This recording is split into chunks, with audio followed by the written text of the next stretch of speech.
사랑한다는 것과 믿는다는 것. 그 둘 사이에는 때로 예상치 못한 절벽이 놓여 있습니다. 오늘 들려드릴 이야기의 주인공 박선영 여사는 평생을 그 절벽 위에서 살았던 사람이었죠. 청담동의 고즈넉한 저택에서 울려 퍼지는 찻잔 부딪히는 소리. 그 섬세한 울림 속에서 시작된 이 이야기는 많은 분들이 한 번쯤 경험해 보셨을 법한 가족 간의 미묘한 감정들로부터 출발합니다. 박선영 여사는 그날도 평소와 다름없이 오후 3시 거실에서 차를 마시고 있었습니다. 창밖으로 스며드는 따스한 가을 햇살이 고급스러운 인테리어와 어우러져 완벽한 정적을 만들어내고 있었죠. 하지만 그 고요함은 현관문이 열리는 소리와 함께 깨졌습니다. 며느리 최유진이 들어오는 소리였어요. 어머니, 안녕하세요. 유진의 목소리는 언제나처럼 밝고 정중했습니다. 그녀는 명품백을 소파 옆에 조심스럽게 내려놓으며 박 여사에게 다가왔죠. 오늘 백화점에서 어머니 드릴 선물을 하나 골라왔어요. 유진이 건넨 상자를 받아든 박 여사의 마음은 복잡했습니다. 이런 선물이 벌써 몇 번째인지 모를 정도였거든요. 고급스러운 포장지를 뜯어보니 프랑스산 차 세트가 들어있었어요. 평소 박 여사가 즐겨 마시는 브랜드였죠. 고마워, 유진아. 넌 늘 이런 걸 어떻게 다 기억하니? 박 여사의 목소리에는 진심 어린 감탄이 담겨 있었습니다. 유진은 수줍은 미소를 지으며 답했죠. 어머니가 좋아하시는 걸 제가 모를 리 없잖아요. 그런데 민준 오빠는 어디 계세요? 회사에서 늦는다더라. 요즘 프로젝트가 복잡하다나. 뭐라나. 박 여사가 한숨을 쉬며 말했습니다. 사실 아들 민준에 대한 걱정은 항상 그녀의 마음 한구석을 차지하고 있었어요. 너무 순하고 착하기만 한 아들이 과연 이 험한 세상에서 특히 재벌가의 뒤를 이어받아 제대로 해낼 수 있을지 늘 의문이었거든요. 유진은 박 여사의 표정을 살피더니 조심스럽게 물었습니다. 혹시 오빠 때문에 걱정이 많으신가요? 걱정이야 늘 있지. 하지만 네가 있어서 다행이야. 박 여사가 유진의 손을 가볍게 잡으며 말했죠. 민준이는 사람은 좋지만 사업은 좀 다른 영역이잖니? 이때 유진의 눈빛이 잠깐 반짝였습니다. 아주 짧은 순간이었지만 뭔가 계산하는 듯한 빛이 스쳤죠. 하지만 금세 다시 평소의 온화한 표정으로 돌아왔어요. 어머니, 그런 말씀 마세요. 오빠도 충분히 훌륭하세요. 다만 시간이 조금 더 필요할 뿐이죠. 유진이 다정하게 말했습니다. 그날 저녁 세 사람이 함께한 식사 시간은 평화로웠습니다. 민주는 회사 일에 대해 이야기했고 유진은 적절한 타이밍에 질문하며 대화를 이끌어갔죠. 박 여사는 그 모습을 바라보며 한 가지 생각이 떠올랐어요. 만약 유진이가 민준이 대신 회사를 이끈다면 어떨까? 물론 그때까지만 해도 그건 그저 막연한 상상에 불과했습니다. 박 여사는 아직 유진의 진짜 모습을, 그 완벽한 겉모습 뒤에 숨겨진 야심을 전혀 눈치채지 못했거든요. 오히려 유진의 세심한 배려와 똑똑함에 감탄하며 이런 며느리를 둔 자신이 정말 운이 좋다고 생각했을 뿐이었어요. 그날 밤 침실에서 혼자 남은 박 여사는 창밖을 바라보며 생각에 잠겼습니다. 평생을 사람들을 의심하며 살아온 자신이었지만 유진만큼은 다르게 느껴졌어요. 정말로 가족 같은, 아니 어쩌면 딸보다도 더 소중한 존재로 여겨지기 시작했죠. 그 순간 박 여사는 몰랐습니다. 자신의 그 믿음이 곧 가장 날카로운 칼날이 되어 자신을 찌르게 될 것이라는 사실을요. 며칠 후 박 여사는 오랜 계획을 실행에 옮기기로 결심했습니다. 사실 그녀는 유진을 처음 만났을 때부터 지켜봐 왔어요. 겉으로는 완벽해 보이는 사람일수록 더 신중하게 판단해야 한다는 것을 평생의 경험으로 배워왔거든요. 하지만 이번에는 달랐습니다. 유진에 대한 믿음이 커질수록 동시에 그 믿음을 확인하고 싶은 마음도 함께 자라났죠. 박 여사는 신뢰할 만한 지인들과의 투자 실패를 연출했습니다. 물론 실제로는 아무런 문제가 없었지만 서류상으로는 상당한 손실이 난 것처럼 꾸몄어요. 여러 금융기관에 있던 개인 자산들을 일시적으로 동결시키는 복잡한 작업이었죠. 평생을 재계에서 살아온 그녀에게는 식은 죽 먹기였습니다. 그리고는 며느리를 불렀어요. 유진아, 잠깐 이야기 좀 할까? 박 여사의 목소리에는 평소와 다른 무게감이 실려 있었습니다. 유진은 뜨개질을 하던 손을 멈추고 고개를 들었어요. 네, 어머니, 무슨 일이세요? 사실 좀 난처한 일이 생겼어. 박 여사가 한숨을 쉬며 시작했습니다. 친구들과 함께한 투자가 완전히 망해버렸거든. 개인 자산이 전부 묶여서 유진의 표정이 순간 굳어졌습니다. 뜨개질 바늘을 든 손이 미세하게 떨렸죠. 어머니, 설마 심각한 상황인가요? 유진의 목소리에는 걱정이 가득했어요. 하지만 박 여사는 그 걱정 속에 섞인 다른 감정도 놓치지 않았습니다. 한 10억 정도만 급하게 빌릴 수 있을까? 물론 이자도 제대로 쳐서 갚을 테고. 박 여사가 조심스럽게 말했어요. 그 순간 유진의 얼굴에 복잡한 감정들이 스쳐 지나갔습니다. 놀람, 당황, 그리고 계산? 아주 짧은 시간이었지만 박 여사의 예리한 눈은 그 모든 변화를 포착했어요. 어머니, 왜 그런 말씀을 하세요? 유진이 급하게 말했습니다. 우리 가족인데 당연히 도와드려야죠. 하지만 그 대답이 나오기까지 걸린 시간. 단 3초였지만 박 여사에게는 영원처럼 느껴졌어요. 완벽했던 며느리가 처음으로 보인 망설임이었거든요. 정말 괜찮겠니? 큰돈인데. 박 여사가 다시 물었습니다. 물론이에요. 내일 바로 준비해드릴게요.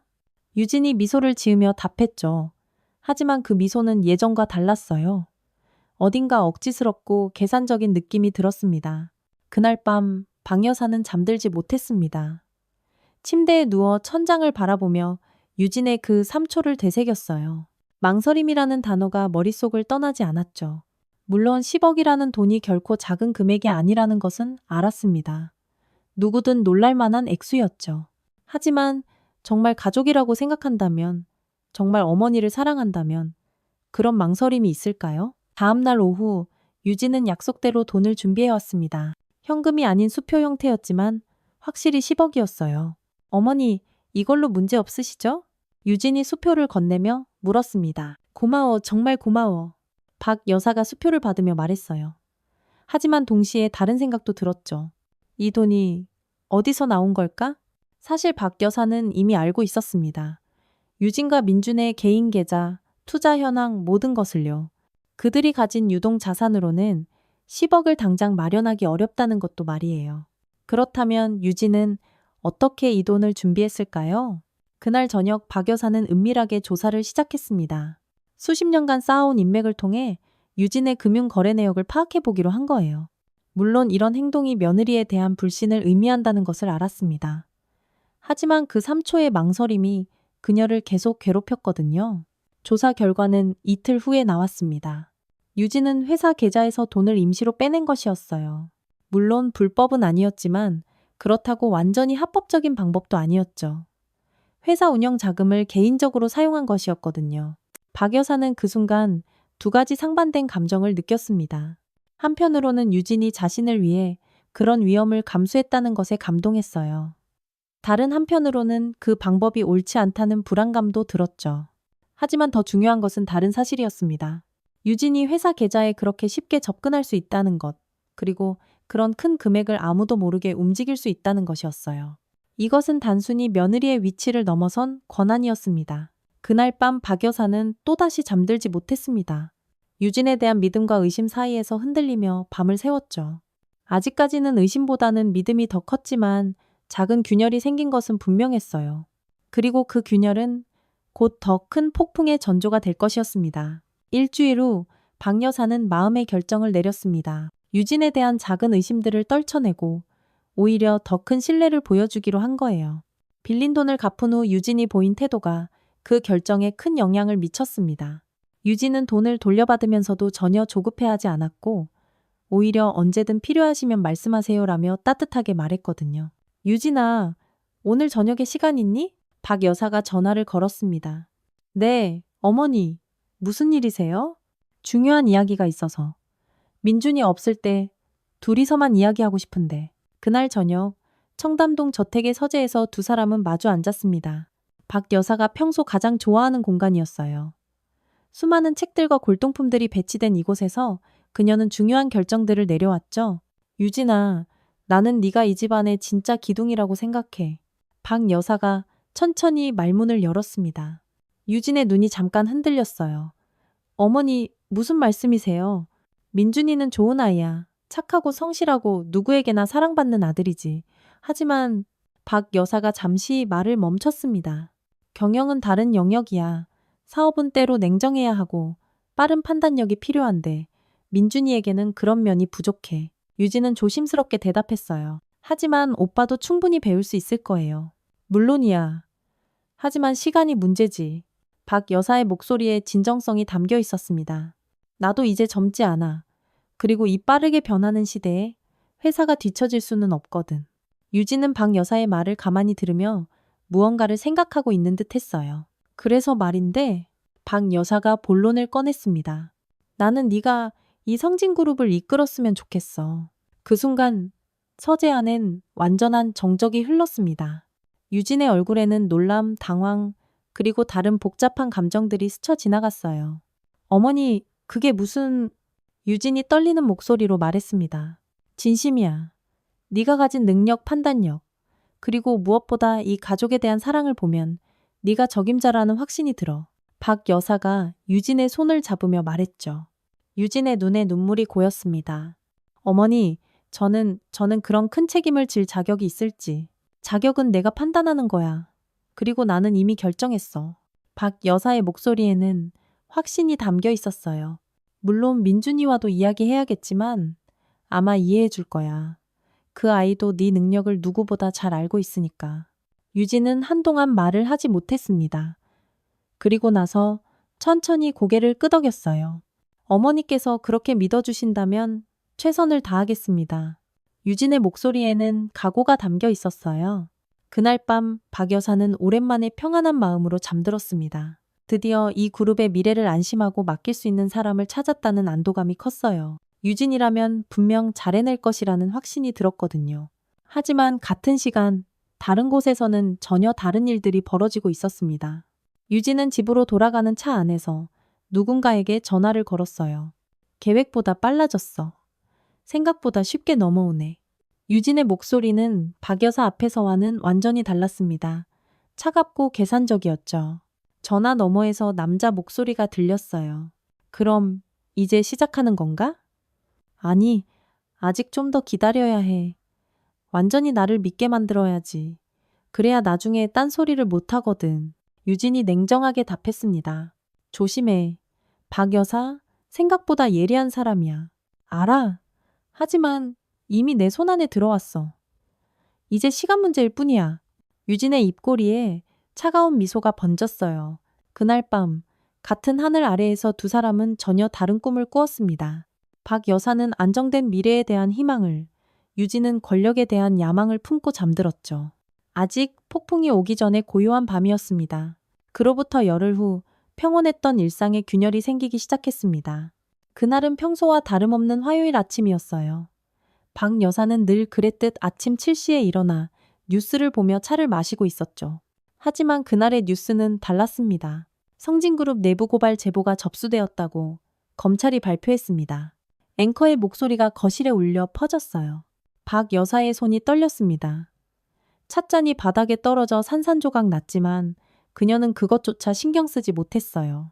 화면에는 성진그룹 본사 건물이 크게 비치고 있었고 기자들이 구름처럼 몰려있는 모습이 보였습니다. 구체적인 고발 내용은 회계 조작, 배임, 그리고 탈세 혐의로 알려졌으며 특히 경영진의 사적 유용이 포함된 것으로 전해집니다. 박 여사는 급하게 전화기를 집어들었어요.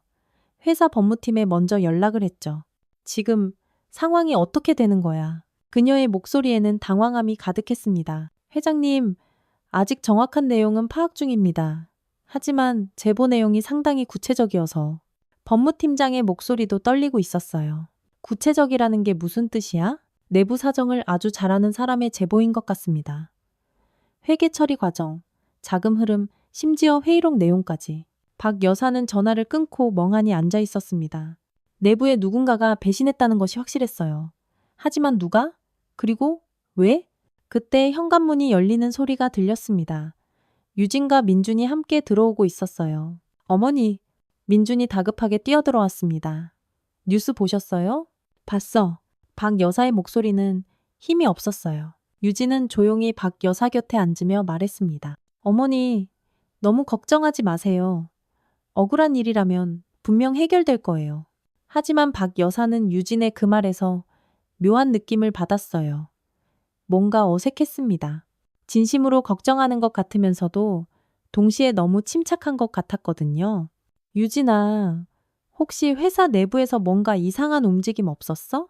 박 여사가 조심스럽게 물었습니다. 이상한 움직임이라니요? 유진이 되물었어요. 최근에 누군가 회계 자료나 회의록을 요구했다거나. 유진은 잠시 생각하는 듯 하더니 고개를 저었습니다. 특별한 건 없었던 것 같은데요. 하지만 제가 모든 부서 일을 다 알 수는 없으니까요. 그날 오후 검찰 수사팀이 회사에 압수수색을 나왔습니다. 수십 년간 쌓아온 성진그룹의 명성이 하루아침에 흔들리는 순간이었어요. 언론은 연일 이 사건을 톱뉴스로 다뤘고 회사 주가는 폭락했습니다. 그날 밤 박 여사는 서재에 혼자 앉아 생각에 잠겼어요. 누가 내부 고발을 했을까? 회사 내부 사정을 그렇게 상세히 아는 사람은 많지 않았습니다. 임원급 이상, 그것도 핵심 업무를 담당하는 몇 명에 불과했죠. 그때 문득 유진의 얼굴이 떠올랐습니다. 최근 몇 달간 유진은 회사 업무에 깊숙이 관여해 왔어요. 박 여사가 후계자로 생각한다고 말한 이후로는 더욱 그랬죠. 회계팀, 기획팀, 심지어 법무팀까지 접촉할 기회가 많았습니다. 설마, 박 여사의 가슴이 두근거리기 시작했어요. 하지만 곧 그 생각을 떨쳐냈습니다. 유진이 그럴 리 없다고, 아니 그럴 이유가 없다고 생각했거든요. 자신이 후계자로 점 찍어 놓은 사람이 왜 회사를 망치려 할까요? 다음 날 아침 더 충격적인 뉴스가 터졌습니다. 내부 고발자가 추가 자료를 제출했다는 것이었어요. 이번에는 박 여사 개인의 자금 관리 내역까지 포함되어 있었습니다. 이건 누군가 계획적으로 준비한 거야. 박 여사가 혼잣말로 중얼거렸어요. 그리고 그 순간 모든 퍼즐 조각들이 맞춰지기 시작했습니다.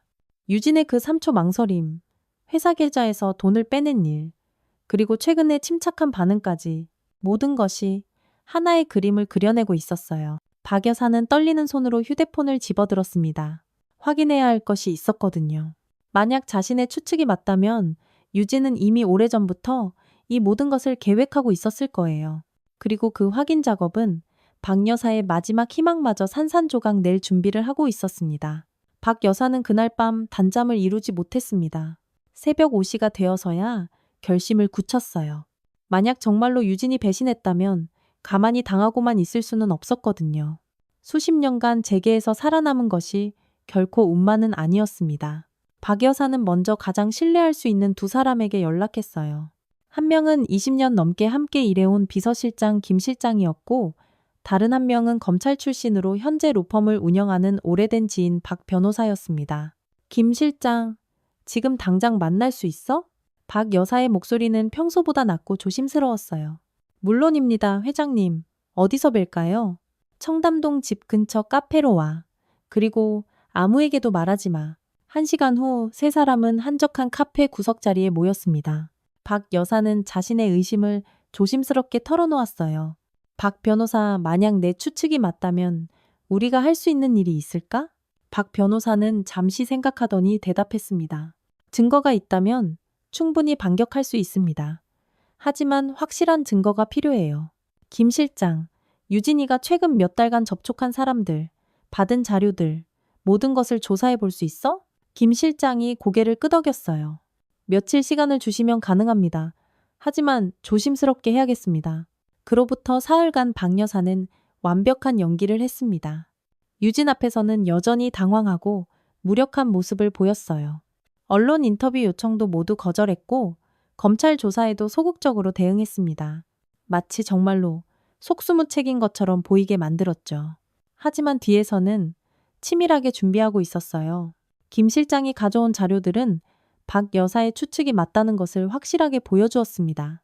회장님, 최유진 씨가 지난 6개월간 외부 인사들과 만난 기록입니다.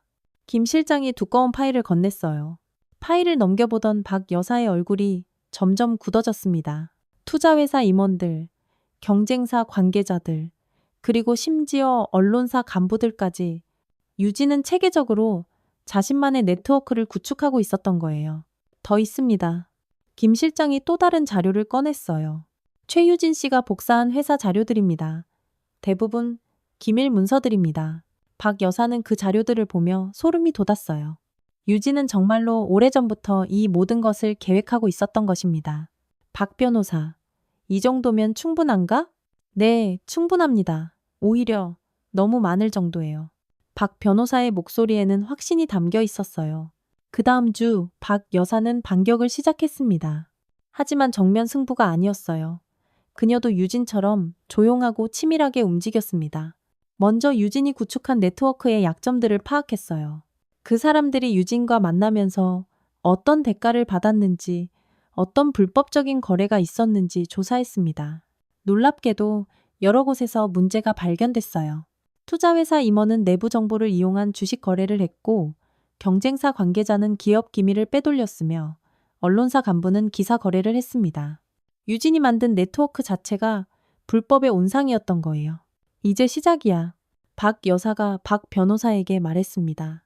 동시에 박 여사는 자신만의 무기도 꺼내들었어요. 수십 년간 쌓아온 진짜 인맥들이었습니다. 검찰, 언론, 재계 인사들. 이들은 유진의 얄팍한 네트워크와는 차원이 다른 사람들이었어요. 한 주가 지나자 상황이 바뀌기 시작했습니다. 유진을 둘러싼 의혹들이 하나씩 제기되기 시작한 거예요. 처음에는 작은 기사들이었지만 점점 커져갔습니다. 유진아, 어느 날 저녁 박 여사가 며느리를 불렀어요. 네, 어머니, 요즘 힘들지? 언론에서 너까지 의심하는 것 같던데. 유진의 얼굴에 잠깐 긴장이 스쳤어요. 괜찮아요, 어머니. 사실이 아니니까 두렵지 않아요. 하지만 박 여사는 알 수 있었습니다. 유진이 불안해하고 있다는 것을 말이에요. 그리고 그 불안은 곧 공포로 바뀔 것이었습니다. 유진의 몰락은 예상보다 빠르게 진행됐습니다. 박 여사가 뿌린 씨앗들이 일제히 싹을 틔우기 시작한 거예요. 먼저 유진이 접촉했던 투자회사 임원이 내부자거래 혐의로 조사를 받게 됐습니다. 그 과정에서 유진과의 연관성이 자연스럽게 드러났죠. 최유진 씨가 성진그룹 내부 정보를 제공한 대가로 개인적인 이익을 취했을 가능성이 제기되고 있습니다. 뉴스 앵커의 목소리가 거실에 울려 퍼졌어요. 유진은 소파에 앉아 그 뉴스를 보며 얼굴이 창백해졌습니다. 옆에서 박 여사가 조용히 지켜보고 있었어요. 어머니, 이건 말도 안 되는 소리예요. 유진이 급하게 말했습니다. 그래, 나도 그렇게 생각해. 박 여사가 담담하게 답했어요. 하지만 사람들은 의심하기 시작했어. 연기는 오래가지 못하는 법이야. 그 말에 유진의 눈빛이 흔들렸습니다. 연기라는 단어에 반응한 거였어요. 다음 날 더 큰 폭탄이 터졌습니다. 유진이 복사한 기밀 문서들의 존재가 언론에 공개된 것이었어요. 보안 카메라 영상까지 함께 공개됐죠. 이건 어떻게? 유진이 떨리는 목소리로 중얼거렸어요. 민준도 충격을 받았습니다. 유진아, 이게 정말이야? 네가 정말 회사 자료를... 오빠, 나는... 유진이 말을 잇지 못했어요. 박 여사는 두 사람을 조용히 바라보며 말했습니다. 유진아, 이제 진실을 말할 때가 되지 않았을까? 그 순간 유진의 가면이 완전히 벗겨졌어요. 더 이상 완벽한 며느리 연기를 할 수 없다는 것을 깨달은 거였죠. 어머니께서 모든 걸 알고 계시는군요. 유진의 목소리가 완전히 바뀌었습니다. 차갑고 날카로웠어요. 언제부터 아셨죠? 박 여사가 물었습니다. 10억을 빌려달라고 하셨을 때부터요. 그때 어머니 눈빛이 달라졌거든요. 유진이 씁쓸하게 웃었어요. 민주는 두 사람의 대화를 이해하지 못하겠다는 표정이었어요. 도대체 무슨 이야기를 하는 거야? 민준아, 박 여사가 아들을 돌아보며 말했습니다. 내 아내는 우리 가족이 아니었어. 처음부터 우리를 이용하려고 접근한 거였지. 유진이 마침내 본색을 드러냈습니다. 맞아요. 처음부터 계획이었어요. 이 집안에 들어와서 권력을 손에 넣는 것 말이에요. 그럼 나에 대한 사랑도, 가족에 대한 애정도 모두 거짓말이었단 말이야? 민준의 목소리가 떨렸어요. 사랑? 유진이 비웃었어요. 오빠는 그저 이 집안에 들어오기 위한 수단이었을 뿐이에요. 그 말에 민준이 무너지듯 소파에 주저앉았습니다. 이후 며칠간 상황은 급전개됐어요. 검찰이 유진을 참고인으로 소환했고 언론은 연일 이 사건을 톱뉴스로 다뤘습니다. 유진의 과거까지 파헤쳐지기 시작했어요. 최유진 씨는 대학 시절부터 재벌가 남성들과의 만남을 통해 상류층에 진입하려 했던 것으로 알려졌습니다. 기자의 리포트가 계속됐어요. 며칠 후 유진은 배임과 업무상 횡령, 그리고 증권거래법 위반 혐의로 구속됐습니다. 완벽했던 그녀의 가면이 완전히 벗겨진 순간이었어요. 박 여사는 그날 밤 서재에 혼자 앉아 있었습니다. 승리했지만 기쁘지 않았어요. 오히려 허무했습니다. 자신이 그토록 믿고 사랑했던 사람이 거짓말쟁이였다는 현실이 너무 아팠거든요. 민주는 며칠째 방에서 나오지 않고 있었어요. 배신당했다는 충격보다는 자신이 모든 걸 몰랐다는 자책감이 더 컸을 거예요. 결국 아무도 믿을 수 없다는 걸 다시 배웠군. 박 여사는 혼자 중얼거렸습니다. 창밖으로는 비가 내리고 있었어요. 마치 이 집안의 슬픔을 씻어내려는 것 같았죠. 하지만 마음의 상처는 그렇게 쉽게 지워지지 않을 것 같았습니다. 유진의 재판이 시작된 지 한 달 후 모든 법적 절차가 마무리됐습니다. 유진은 3년의 실형을 선고받았고 성진그룹은 혐의에서 완전히 벗어났어요. 언론들은 이제 박 여사를 복수에 성공한 여왕이라고 부르기 시작했습니다. 하지만 박 여사 자신은 전혀 여왕 같은 기분이 아니었어요. 승리의 쾌감 대신 깊은 공허함만이 남아 있었거든요. 어머니 이제 정말 끝난 건가요? 민준이 조심스럽게 물었습니다. 한 달 넘게 방에 틀어박혀 있던 그가 처음으로 제대로 된 말을 건넨 거였어요. 끝났어. 박 여사는 간단히 답했습니다. 그럼 이제 어떻게 되는 거예요? 회사는? 박 여사는 창밖을 바라보며 말했어요. 나는 이제 손을 떼려고 해. 네? 뭐라고요? 민준이 놀라서 물었습니다. 명예회장직도 내려놓고 경영에서도 완전히 물러날 거야. 이제 네가 해야 할 때가 됐어. 민준의 얼굴에 당황과 불안이 동시에 스쳐 지나갔어요. 저는 아직 준비는 하면서 하는 거야. 나도 처음엔 준비가 안 돼 있었어. 박 여사의 목소리에는 피로가 가득했습니다. 다음 주 박 여사는 공식적으로 모든 직책에서 물러날 것이라고 발표했어요. 언론들은 또 한 번 떠들썩했지만 그녀는 더 이상 신경 쓰지 않았습니다. 박선영 전 회장의 화려한 복수극이 막을 내리며 이제 성진그룹의 새로운 시대가 열릴 것으로 보입니다. 뉴스 앵커가 말했어요. 하지만 박 여사는 그 뉴스를 보지 않았습니다. 대신 혼자 산책을 나갔어요. 청담동 골목길을 천천히 걸으며 지난 일들을 되돌아봤죠. 복수라고들 말하지만 정말 복수였을까요? 박 여사는 그렇게 생각하지 않았어요. 자신은 단지 진실을 밝혔을 뿐이었거든요. 유진이 저지른 잘못을 세상에 알렸을 뿐이었습니다. 그렇다면 왜 이렇게 허무할까요? 왜 승리의 기쁨 대신 깊은 슬픔만 남았을까요? 답은 간단했어요. 박 여사가 원했던 것은 복수가 아니었거든요. 그녀가 진짜 원했던 것은 진정한 가족이었어요. 믿을 수 있는 사람, 사랑할 수 있는 사람이었습니다. 집으로 돌아가는 길에 박 여사는 한 카페에 들렀어요. 창가 자리에 앉아 커피를 마시며 거리를 바라봤습니다. 평범한 사람들이 평범한 일상을 살아가고 있었어요. 나도 저런 평범한 삶을 살 수 있었을까? 박 여사가 생각했습니다. 만약 재벌가에 태어나지 않았다면 평범한 가정에서 평범한 사랑을 하며 살 수 있었을까? 하지만 이제 와서 그런 생각을 해봐야 소용없었어요. 이미 늦었으니까요. 카페에서 나온 박 여사는 다시 집으로 향했습니다. 큰 저택이 보이자 또 다른 생각이 들었어요. 이 집에서 나는 정말 행복했던 적이 있었을까? 유진이 있을 때 잠깐 느꼈던 가족의 따뜻함이 떠올랐어요. 비록 거짓이었지만 그 순간만큼은 진짜 행복했었습니다. 결국 거짓된 행복이라도 행복은 행복이었구나. 박 여사가 혼잣말로 중얼거렸습니다. 그날 밤 박 여사는 오랜만에 일찍 잠자리에 들었어요. 더 이상 싸울 이유도 지킬 것도 없다고 느꼈거든요. 이제 정말로 모든 것이 끝났다는 생각이 들었습니다. 하지만 아직 한 가지 남은 일이 있었어요. 마지막으로 확인하고 싶은 것이 하나 있었거든요. 그것은 다음 날 아침에 할 일이었습니다. 마지막 날 아침, 박 여사는 평소보다 일찍 일어났습니다. 커피 한 잔을 들고 서재로 향했어요. 그곳에는 오래된 비디오 플레이어와 모니터가 있었거든요. 예전의 가족 영상들을 보기 위해 설치해둔 것이었습니다. 박 여사는 서랍 깊숙한 곳에서 먼지가 쌓인 비디오 테이프 하나를 꺼냈어요. 라벨에는 유진 첫 방문이라고 적혀 있었습니다. 2년 전 민준이 유진을 처음 집에 데려왔던 날을 녹화한 것이었죠. 테이프를 플레이어에 넣고 재생 버튼을 눌렀습니다. 화면이 깜빡이다가 서서히 영상이 나타났어요. 어머니 소개해 드릴게요. 제 여자친구 최유진이에요. 젊은 민준의 목소리가 들렸습니다. 화면 속 유진은 정말 아름다웠어요. 수줍은 미소를 지으며 정중하게 인사하는 모습이 완벽했습니다. 안녕하세요, 어머니. 민준 오빠한테 말씀 많이 들었어요. 뵙게 되어 영광입니다. 유진의 목소리는 떨리고 있었어요. 어머, 정말 예쁜 아이네. 우리 민준이가 자랑만 하더니 정말 그렇구나.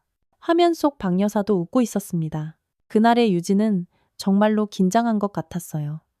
차를 마실 때도 조심스러웠고 말할 때도 신중했습니다. 마치 정말로 사랑하는 남자친구의 어머니에게 좋은 인상을 주려고 노력하는 평범한 여자 같았죠. 어머니, 제가 요리를 좀 배웠는데 언제 한번 해드릴까요? 유진이 수줍게 말했어요. 그래? 그럼 다음에 올 때 부탁해 볼까? 박 여사가 대답했습니다. 네, 꼭 맛있게 해드릴게요. 유진의 얼굴이 환하게 밝아졌어요. 영상을 보던 박 여사의 눈에 눈물이 맺혔습니다.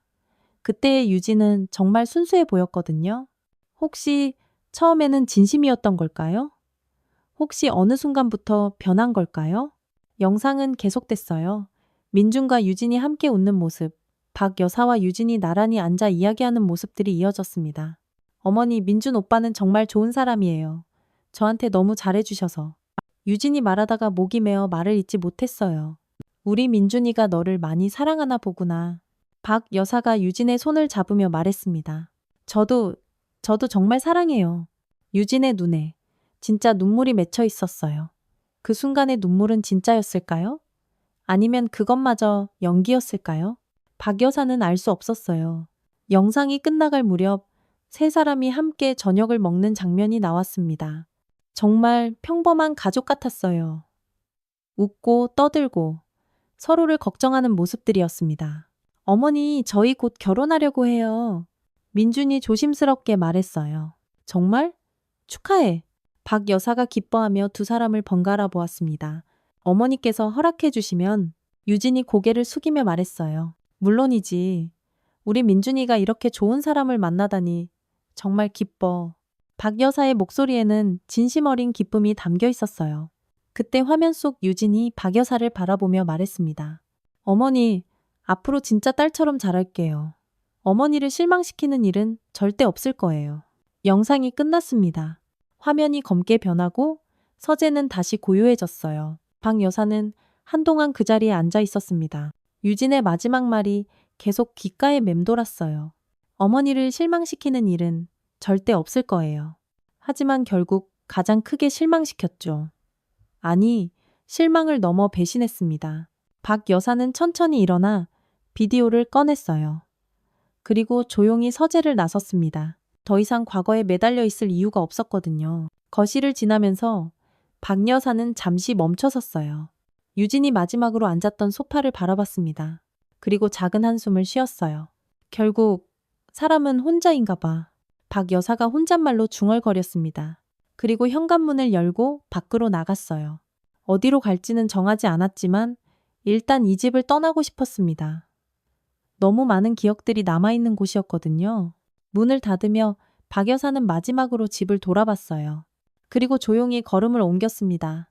아무런 말도, 아무런 감정 표현도 없이 끝내 아무도 믿을 수 없다는 것을 다시 한번 배운 듯이. 이것으로 박선영 여사의 이야기가 끝났습니다. 믿음과 배신, 사랑과 야망이 얽힌 한 재벌가의 비극이었죠. 때로는 우리가 가장 소중하게 여기는 것들이 가장 깊은 상처를 주기도 합니다. 하지만 그럼에도 불구하고 사람은 또다시 믿고 또다시 사랑하며 살아가는 것일까요? 그것은 각자가 답해야 할 질문인 것 같습니다.